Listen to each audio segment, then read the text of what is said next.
One waitress's defiance, a billionaire's darkest secret, a blind child trapped between them. When Victoria Bennett abandoned her sightless daughter in that cafe, she never imagined the stranger who stepped in would discover the horrifying truth she'd kept buried for 5 years. If you're new here, hit subscribe and turn on notifications. You won't miss another unbreakable tale that might just change how you see the world. The contempt in the customer's eyes was unmistakable, even from across the elegant cafe. Jade Robinson wiped down the counter, stealing glances at the corner table where a little girl sat alone, her hands trembling slightly as they searched for something that wasn't there. "Has anyone taken table 7 yet?" Jade asked her manager Kevin, who barely looked up from his phone. "VIP customers. Wait for Mrs. Bennett to come back," he muttered. "She's unbearably picky about who serves her daughter."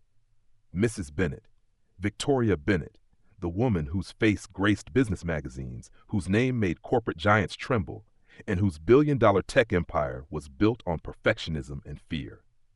20 minutes had passed. The girl, maybe 10 years old, sat unnaturally still with perfect posture in her designer clothes, dark sunglasses hiding her eyes. Only the slight quiver of her lips betrayed her growing anxiety. "She looks scared," Jade insisted. Kevin finally looked up, irritation written across his face. "Jade, do I really need to remind you that you're on probation? Don't make my life difficult." At that moment, the girl accidentally knocked over the flower arrangement. Water splashed across the table, soaking her dress. Her hands moved frantically, trying to clean up a mess she couldn't see. Something inside Jade snapped. 26 years of following rules, of keeping her head down, of watching the privileged forget their own humanity. And for what? She ignored Kevin's warning glare and crossed the cafe with determined steps, feeling every customer's eyes on her back. "Hello, friend," she said softly, bending down beside the girl. "I'm Jade. I'm here to help." The girl froze. "Where's my mom?" "She's not back yet. Can I help you clean this up and maybe bring you something while you wait?" Slowly, the tension in the girl's shoulders eased. "I'm Clara. I knocked over the flowers." Her voice dropped to a whisper. "Mom's gonna be mad." Jade quickly soaked up the water. "There. Can't even see it anymore." "You're lying," Clara replied with a shy smile. "I can't see, but I know when adults lie to make me feel better." Jade laughed, surprised by the girl's insight. "Smart girl. Okay, there's a little stain, but nothing serious." She paused. "Are you hungry?" Clara hesitated. "Mom said not to ask for anything until she gets back." "And when did she leave?" "When the clock said 3. Jade checked her watch. Almost 5. Indignation burned in her chest. 2 hours. What kind of mother leaves her blind child alone in a cafe for 2 hours? "How about some hot chocolate while you wait? I promise I won't tell." The smile that lit up Clara's face was worth any risk. Jade brought not just hot chocolate, but also a sandwich and cookies, carefully describing where each item was placed, gently guiding Clara's hands. "You describe things differently," Clara commented between bites. "The others talk as if I'm stupid." "My younger brother is blind," Jade explained. "I know how important it is to be treated like a person, not a disability." For 15 minutes, Jade sat with Clara, listening to her talk about her favorite books in Braille and her passion for music. The girl transformed from scared and lonely to animated and bright. What neither of them noticed was the sleek black Mercedes that had pulled up in front of the cafe. Victoria Bennett, CEO of Bennett Technologies and one of the most powerful women in the country, watched the scene through the window with an enigmatic expression. Her calculating eyes didn't miss a single detail of the interaction between the waitress and her daughter. "Ma'am," her driver asked, "would you like me to accompany you?" "No, wait here," she ordered, her eyes fixed on the waitress who was now making Clara laugh with a story. When Victoria finally entered the cafe, Kevin practically ran toward her, apologies pouring out. She ignored him completely, walking directly to the table where Jade was now saying goodbye to Clara. "Jade Robinson, right?" Victoria asked, her voice cold and controlled. Jade's blood froze. "How did this woman know her name?" "Yes, ma'am. I see you took the liberty of feeding my daughter." "Mommy!" Clara exclaimed. "Jade was so nice. She told me about constellations we can feel instead of see." Victoria looked at the empty plate, the chocolate, the half-eaten cookies. Her face revealed nothing. "How much do I owe you for the meal?" she asked, opening her designer purse. "Nothing," Jade replied, her voice firm. "It was on the house." A tense silence settled over the cafe. The entire place seemed to hold its breath. "All right," Victoria finally said, taking Clara's hand. "Let's go, honey." As they left, Jade heard Clara ask, "Can we come back tomorrow?" Jade promised to teach me the difference between cappuccino and macchiato by smell. Kevin approached immediately. "In my office now." Jade knew she had just lost her job. What she didn't know was that outside, Victoria Bennett was typing a message to her personal assistant. "I want everything on Jade Robinson by tomorrow morning." In the world of the rich and powerful, everything meant exactly that. Every detail, every unfulfilled dream, every silent struggle. And Victoria Bennett always got what she wanted. Rain pounded against the window of Jade's small apartment as she stared at her resignation letter from Café Lumière. Next to it, an eviction notice and overdue bills completed the bleak picture. Her phone rang. Daniel, her 16-year-old brother, blind since age 5 from poorly treated meningitis. "Don't give up," his voice sounded comforting. "You always said everything happens for a reason." "I lost my job for helping a child, Danny. What could be the reason for that?" The intercom interrupted her. A professional, cold voice announced, "Miss Robinson, I am Margaret Chun, legal assistant at Bennett Technologies. Mrs. Bennett requests your presence for a meeting at 9 a.m. 45 minutes later, Jade crossed the imposing lobby of Bennett Technologies in her best thrift store dress. The contrast between her and the executives in expensive suits couldn't have been more striking. In the 45th floor conference room, Victoria Bennett surveyed the city like a queen contemplating her kingdom. Without turning, she motioned to a chair. "Yesterday, you served my daughter when I specifically asked you to wait for my return," Victoria began, her voice calculatedly neutral. "She was hungry," Jade replied simply. Victoria finally turned to face her. "Do you know why I left Clara alone for nearly 2 hours?" The question took Jade by surprise. "No, ma'am. To see who would notice her. A social experiment. 17 people passed that table. Employees, customers, her manager. No one stopped except you." Jade felt indignation rise. "You tested people using your own daughter?" A slight smile crossed Victoria's face. Clara knew. "It's a game we play." Margaret placed a folder in front of Jade. Inside was a check for wrongful termination, with more zeros than Jade had ever seen. "I'm not for sale," Jade pushed the folder back. Victoria raised an eyebrow, genuinely surprised. "Everyone has a price. Not me. And using your blind daughter as bait to test humanity is disgusting." A tense silence filled the room. Margaret looked like she was about to faint. No one spoke to Victoria Bennett like that. "Interesting," Victoria finally replied.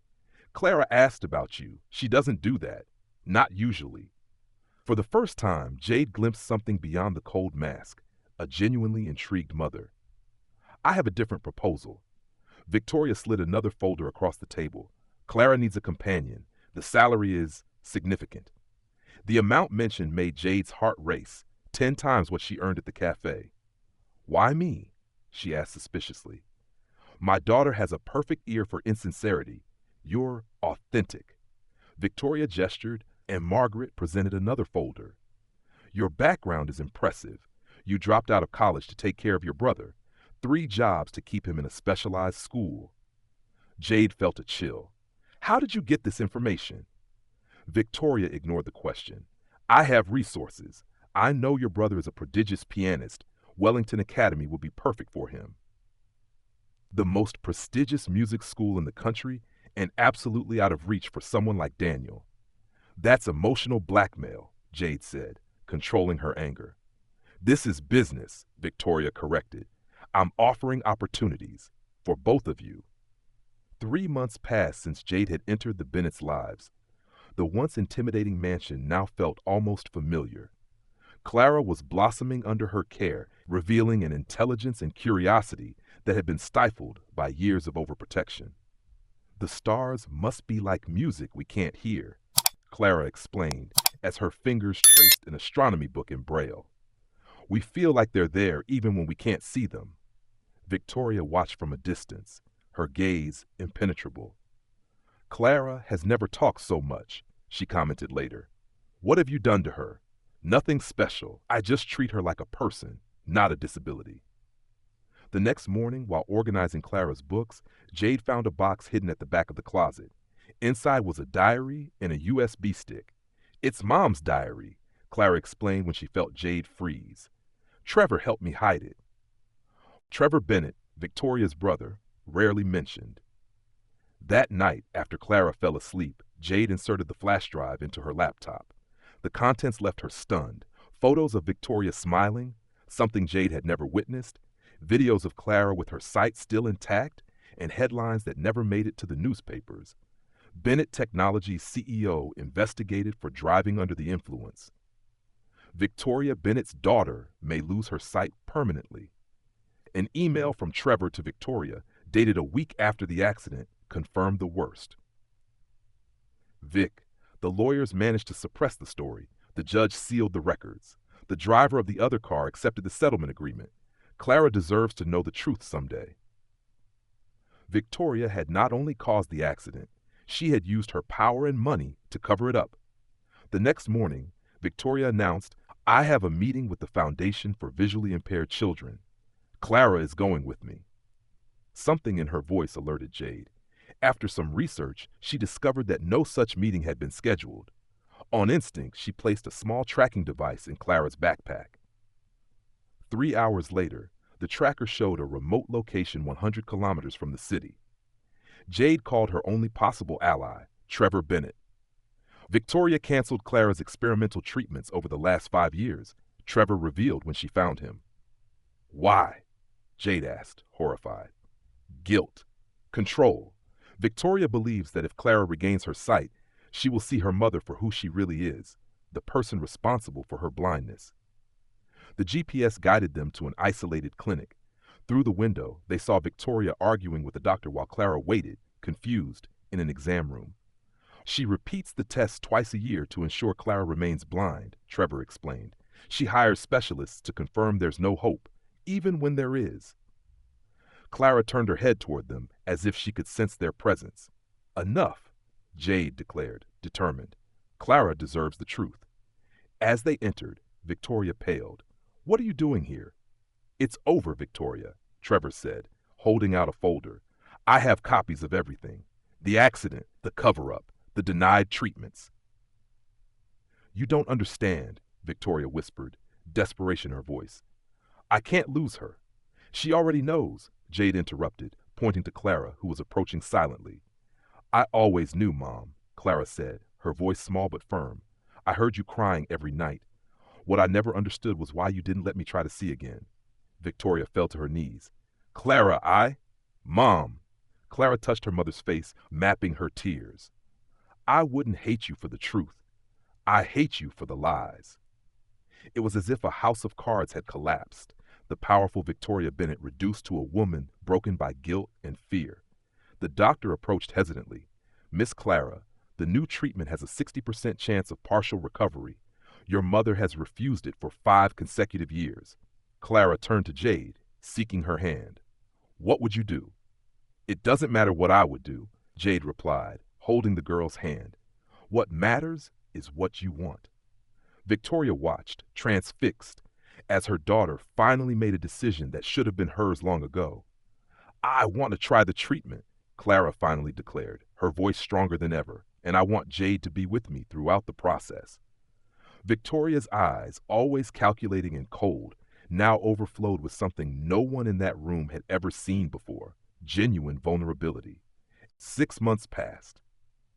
Autumn covered the Bennett mansion garden with golden leaves, while Clara, wearing special dark glasses, pointed excitedly at the nearest tree. I can see the outline. It's brown and orange at the same time, she exclaimed, her voice overflowing with joy. The experimental treatment had been a partial success. Clara had not regained her sight completely, but she could now distinguish shadows, outlines, and on good days, some colors. For someone who had lived in darkness for 5 years, it was like rediscovering the world. Watching the scene from the porch, Victoria held a cup of tea with slightly trembling hands. Her corporate empire remained intact, but something fundamental had changed within her. At Bennett Technologies, the changes were visible to everyone. The relentless CEO now left promptly at 5 to attend Clara's therapy sessions. The Bennett Foundation for Visually Impaired Children, once a mere public relations front, had become a real priority, funding innovative research and affordable treatments. "Did you know this would happen?" Victoria asked one afternoon as they watched Clara and Daniel play piano together.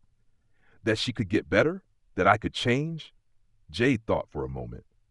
"I knew Clara deserved a chance. As for you, let's just say I bet on the possibility." Victoria nodded, understanding. "You know what scares me the most? It's not the idea of Clara blaming me for the accident. It's realizing how much time I spent trying to control everything and everyone when the only real control we have is over our own choices." That night, Victoria called Jade into her office. On the table lay a set of documents. "I want you to run the foundation," she announced without preamble. "Not as an employee, as a partner." Jade examined the papers, stunned. Victoria was offering her 40% of the foundation, complete autonomy, and a budget that could help thousands of children. "Why?" asked Jade, still suspicious after months of psychological games. "Because you saw my daughter when I only saw her disability," Victoria replied simply. "Because you saw truth where I only saw control, and because the foundation needs someone who understands that compassion cannot be bought." There was sincerity in the eyes of the woman who, just 6 months earlier, believed that everything and everyone had a price. On Clara's birthday, the Bennett mansion welcomed guests for the first time in years. Not executives or politicians, but children from the foundation and their families. In the center of the garden, Clara proudly presented an exhibition of tactile sculptures she had created to see with her hands, as she explained to visitors.